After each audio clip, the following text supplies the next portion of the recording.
Celebramos en la iglesia el 32º domingo del tiempo ordinario y encontramos a Jesús hablando ásperamente acerca de los escribas y después poniéndonos como ejemplo a una viuda que se encuentra en el templo. Vamos a hacer en este programa, como siempre, el análisis bíblico detallado de este evangelio que leemos en la Santa Misa. Quédate con nosotros porque hay mucho que aprender.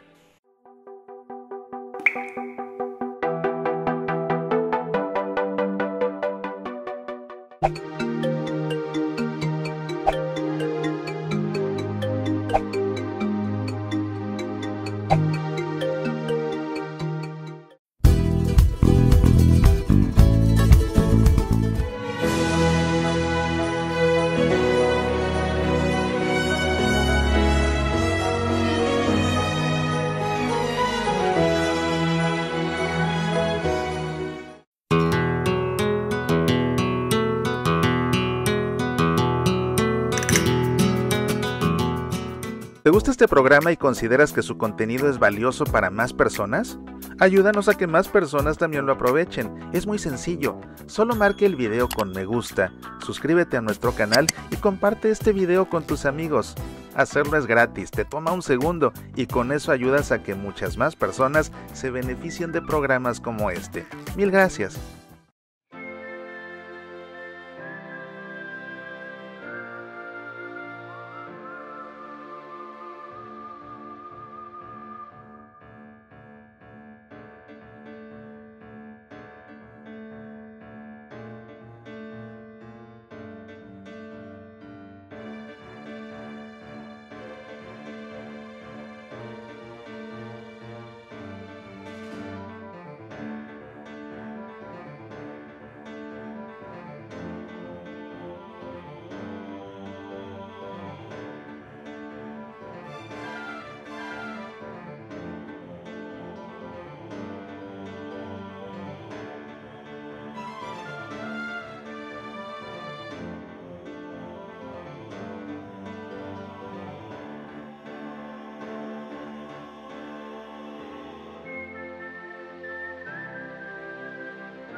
Un bestseller más de los libros que he escrito.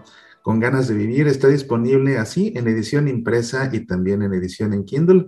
Lo puedes conseguir a través de Amazon o a través del sitio semillasparalaVida.org. Con ganas de vivir contiene una serie de reflexiones que nos ayudan a caminar por la vida sin perder la brújula y conservando la paz. Bueno, pues entremos en materia porque estamos en este 32º domingo del tiempo ordinario en el ciclo litúrgico B, que nos ocupamos principalmente del Evangelio según San Marcos. Ya estamos entrando en la recta final de este tiempo ordinario. Y en el Evangelio nos encontramos también en la última parte del Evangelio, cuando ya Jesús se encuentra en Jerusalén. Vamos pues, como siempre, a dar lectura al texto del Evangelio para después analizarlo y terminar con un momento de oración. Te invito antes que nada a que nos pongamos en presencia del Padre y del Hijo y del Espíritu Santo. Amén. Así dice el Evangelio. En aquel tiempo, entre lo que enseñaba Jesús a la gente, dijo: cuidado con los escribas. Les encanta pasearse con amplio ropaje y que les hagan reverencias en la plaza. Buscan los asientos de honor en las sinagogas y los primeros puestos en los banquetes, y devoran los bienes de las viudas con pretexto de largos rezos. Estos recibirán una sentencia más rigurosa. Estando Jesús sentado enfrente del arca de las ofrendas, observaba a la gente que iba echando dinero. Muchos ricos echaban en cantidad. Se acercó una viuda pobre y echó 2 monedas de muy poco valor. Llamando a sus discípulos, les dijo: os aseguro que esa pobre viuda ha echado en el arca de las ofrendas más que nadie, porque los demás han echado de lo que les sobra, pero esta, que pasa necesidad, ha echado todo lo que tenía para vivir. Es este el evangelio que leemos en la Santa Misa este domingo. Está compuesto en realidad por dos perícopas. Yo creo que a estas alturas ya te sería fácil a ti identificar cuando hay diferentes perícopas en un pasaje del evangelio que leemos en la misa. La primera perícopa, por supuesto, es la que habla acerca de los escribas juzgados por Jesús, y la segunda, la que habla acerca del óbolo de la viuda. Siempre es muy importante para comprender un texto ubicarlo en su contexto. El contexto amplio de estas dos perícopas es el tercer día de Jesús en Jerusalén. A estas alturas ya Jesús entró en Jerusalén a la recta final también de su vida. Por eso estamos leyendo estos pasajes en la recta final del tiempo ordinario, cuando el ciclo litúrgico, el año litúrgico, de hecho, ya está por concluir. Nos encontramos pues a Jesús en lo que es el tercer día de su estancia en Jerusalén. Ya cada vez más se aproxima su pasión. El contexto inmediato, es decir, el texto inmediatamente anterior e inmediatamente posterior, es interesante porque en este caso realmente hablar de la perícopa inmediatamente anterior no tiene sentido si no se ubica esta misma en su contexto, que está formada por las 5 controversias de Jesús con los judíos. Una serie de controversias que sostiene Jesús con miembros del Sanedrín, con fariseos y también con escribas. Controversias que tienen que ver con el origen de la autoridad de Jesús, con el pago del tributo al César, con la resurrección de los muertos, con el mandamiento principal que leímos precisamente en la misa del domingo anterior, y con Cristo como Hijo y Señor de David. Después de estas dos perícopas encontraremos el discurso escatológico de Jesús, es decir, cuando Jesús habla acerca de lo que sucederá al final de los tiempos. Los personajes que intervienen en estas perícopas son, lógicamente, Jesús, también la gente que lo escucha, los ricos que dan ofrenda al templo y la viuda que da también su ofrenda al templo. ¿Qué te parece si nos vamos versículo por versículo para ver qué vamos descubriendo? Pon atención. En aquel tiempo, entre lo que enseñaba Jesús a la gente, está en el templo y está predicando, está enseñando. En el mero templo de Jerusalén, ya no en una sinagoga, ya no de camino, en el templo de Jerusalén, en la casa de su padre. Y hay que recordar que muchos años cuando tenía 12, aunque esto lo refiere más bien Mateo en su evangelio, ahí predicó, y también en ese tiempo que predicó dejó admirados a los doctores de la ley, a los grandes maestros del templo. En esta ocasión está predicando para la gente, aunque también pues se acercan a curiosear los del Sanedrín, se acercan a curiosear los sacerdotes, los escribas mismos. Y pues en este caso Jesús lanza una fuerte indirecta hacia los escribas. Acuérdate que acababa de tener precisamente o de entablar unas controversias con ellos y los venció. Le dijo Jesús a la gente, cuidado con los escribas. Los escribas eran pues escribanos. Sus principales funciones originalmente eran ser escribanos de los magistrados, de aquellos que tenían autoridad. Ellos les dictaban, ellos escribían. Originalmente provenían de la tribu de Zabulón, pero desde los tiempos de Esdras se acostumbraba que los escribas fueran sacerdotes, y los sacerdotes, recuerda, que provenían de la tribu de Leví. Parte de sus funciones con el paso del tiempo fue copiar las escrituras.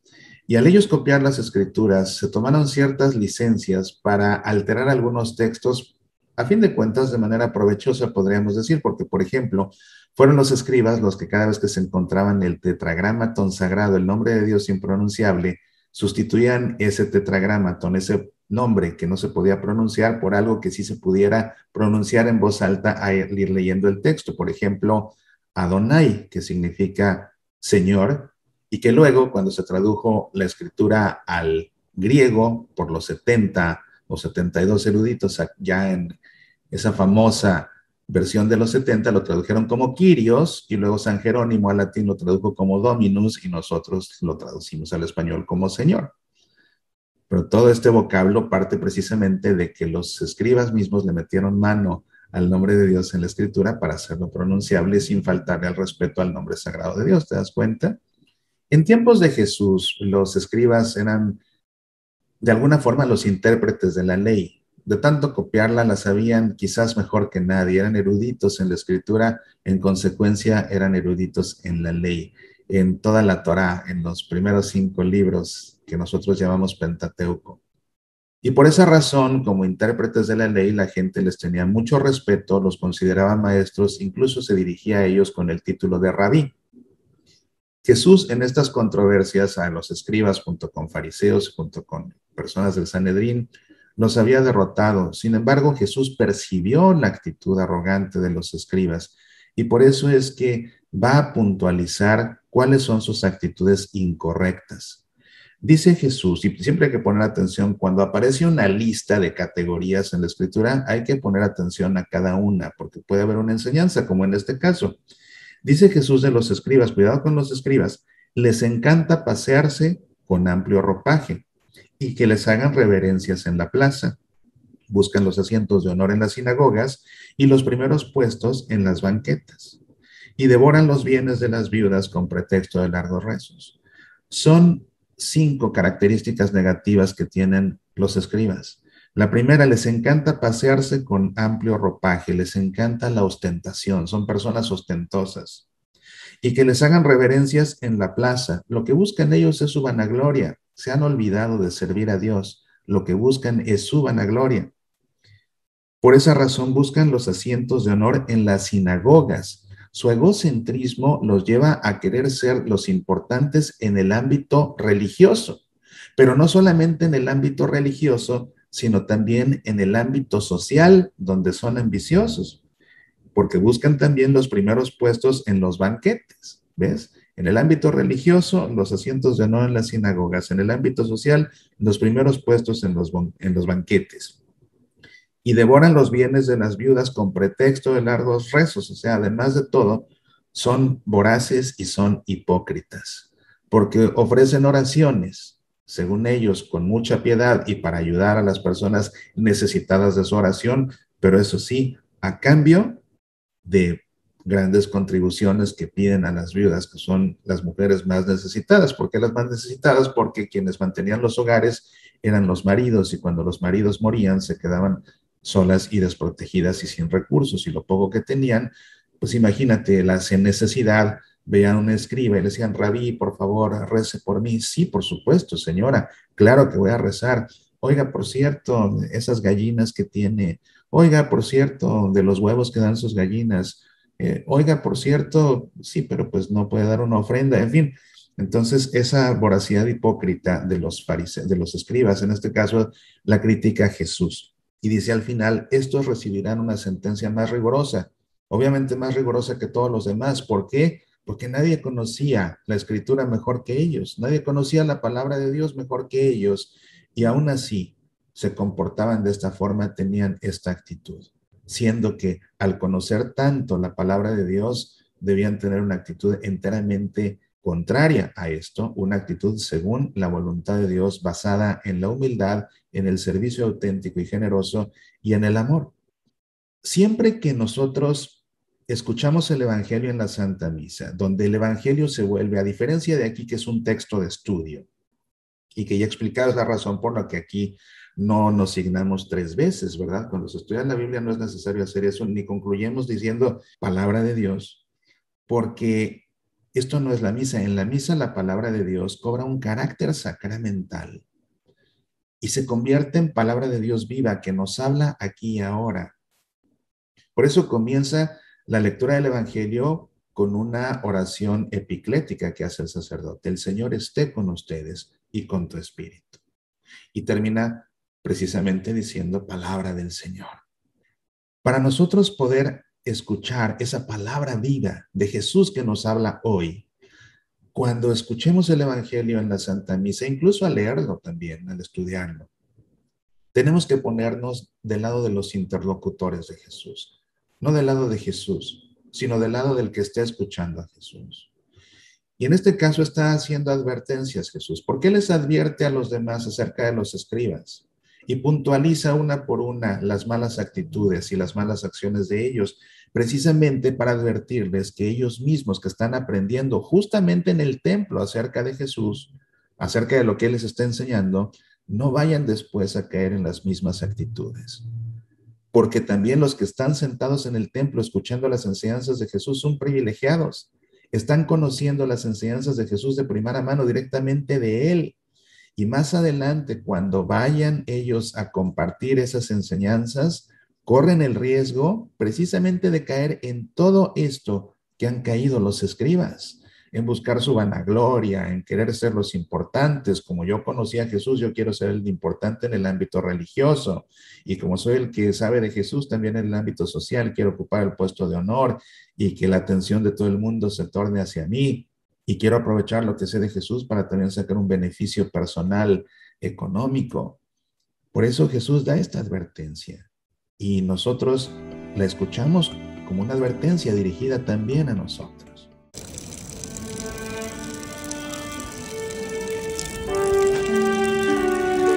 Te saluda tu amigo Mauricio Pérez.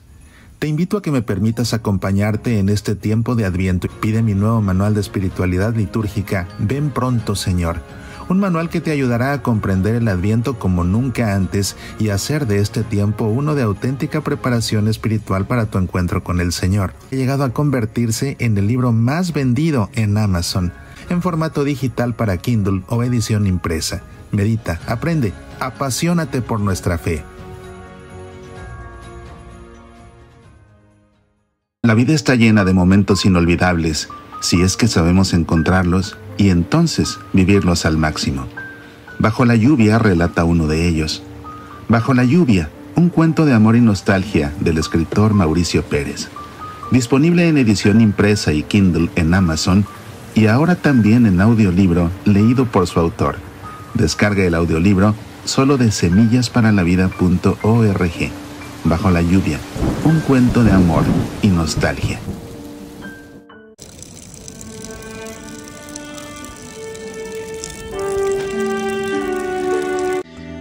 Continúa entonces la segunda perícopa, que es la del óbolo de la viuda. Estando Jesús sentado enfrente del arca de las ofrendas, era un baúl en el que la gente daba su ofrenda al templo precisamente. Y dice que observaba a la gente que iba echando dinero. Muchos ricos echaban en cantidad. Y qué bueno que ayuden, qué bueno que ayuden. Y se acercó una viuda pobre y echó 2 monedas de muy poco valor. Me encontré por ahí una traducción del evangeliario, no me acuerdo de qué país era, donde tradujeron esto como echó 2 reales. En México se tradujo como echó 2 monedas de muy poco valor. Si nos vamos al texto del evangelio en griego, encontramos que lo que escribió Marco fue leptadio, es decir, 2 moneditas, precisamente 2 pequeñas monedas. Leptá es el plural del sustantivo leptón, que significa monedita. Y de hecho en el Evangelio nos encontramos que Marcos hace una explicación como que poniéndole entre paréntesis. No aparece en el leccionario en la misa, pero en el Evangelio nos encontramos que especifica, o que explica, mejor dicho, Marcos, 2 monedas de muy poco valor, leptadio, o sea, 1/4 parte del cuadrante. El cuadrante era una moneda griega de valor, y esto es una explicación que claramente hace Marcos para los lectores grecorromanos de su evangelio. Muchos de los lectores del evangelio de Marcos pertenecían precisamente al mundo grecorromano, que se convertían al cristianismo. Entonces, para que entendieran cuánto valía, acuérdate, ellos no eran judíos, entonces no estaban acostumbrados a las ofrendas del templo ni a las monedas que se empleaban para pagar la ofrenda en el templo. Entonces, para que ellos entiendan, les hace la conversión monetaria y por eso les aclara en el evangelio, o sea, 1/4 parte del cuadrante. Pero te digo, esta explicación no aparece en el leccionario, en el evangeliario, en la misa. Llamando a sus discípulos, les dijo: os aseguro que esa pobre viuda ha echado en el arca de las ofrendas más que nadie, porque los demás han echado de lo que les sobra, pero esta que pasa necesidad ha echado todo lo que tenía para vivir. La enseñanza de Jesús es muy directa, ni modo que no la entendamos, pero también nos invita a la reflexión. Son palabras de Jesús que nos interpelan. ¿Qué tanto nosotros damos, no solo a Jesús, sino a los demás? ¿De lo que nos sobra o de lo que tenemos, incluso de lo que necesitamos? ¿Qué tan generosos somos a la hora de dar? No solamente recursos materiales, sino también qué tal el recurso más valioso que hoy por hoy tenemos, nuestro tiempo. ¿Qué tanto tiempo le damos a Dios? ¿Y qué tanto tiempo le damos a los que necesitan de nuestro tiempo?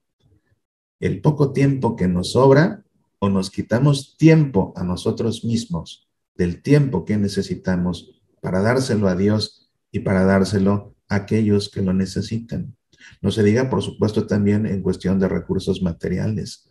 ¿Con qué tanto ayudamos a nuestra iglesia y con qué tanto ayudamos al que esté en necesidad? ¿Con el cambio que nos sobra en el bolsillo o realmente ayudamos incluso quitándonos en ocasiones el pan del día para dárselo a alguien que no tiene para comer en toda la semana? Es para pensarse. Es un evangelio que sin duda, si lo leemos bien y nos ponemos en el lugar del interlocutor, nos interpela.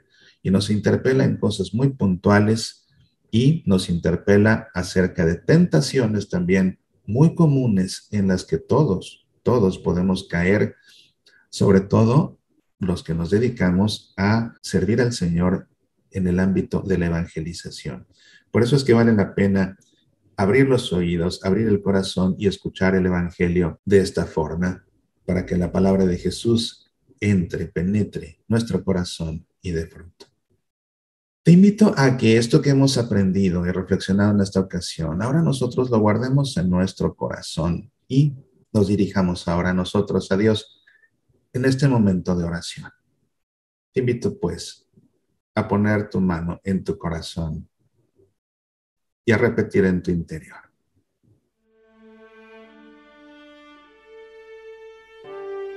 Señor Jesús, en el afán por servirte, a veces nos confundimos. Usamos los dones que nos das para nuestro propio beneficio, para nuestra propia vanagloria, para cultivar nuestra egolatría. Perdónanos, Señor. Abre nuestro corazón para que sea un campo fértil en el que germinen todas las semillas que siembras en ellos, con tus palabras, con tu amor y con tu bendición. Ayúdanos más bien a ser como la mujer viuda del templo, humildes al extremo, generosos sin medida, que sepamos compartir aún lo que nos hace falta, por amor a ti y a nuestros hermanos. Amén. En el nombre del Padre, y del Hijo, y del Espíritu Santo. Amén. Y también está al pendiente lo que será mi última conferencia del año. Te saluda Mauricio Pérez. Con gran regocijo te comparto que la parroquia de la Sagrada Familia en Seattle me invita nuevamente, esta vez para presentar mi conferencia Comprendiendo el Dogma de la Inmaculada Concepción de María. Una fascinante ponencia en la que te contaré la historia y el desarrollo teológico de este importante dogma mariano, así como el papel que juega la neumatología de San Maximiliano Kolbe para comprender quién es la Inmaculada Concepción. Habrá dos presentaciones. En inglés el sábado 23 de noviembre a las 2 de la tarde y en español el lunes 2 de diciembre a las 7 de la noche. Esta conferencia es solo para mayores de 14 años. Medita, aprende, apasionate por nuestra fe. Te agradezco el favor de tu atención. Con el favor de Dios, aquí nos vemos la próxima semana para seguir profundizando en el Evangelio. Apasionate por nuestra fe.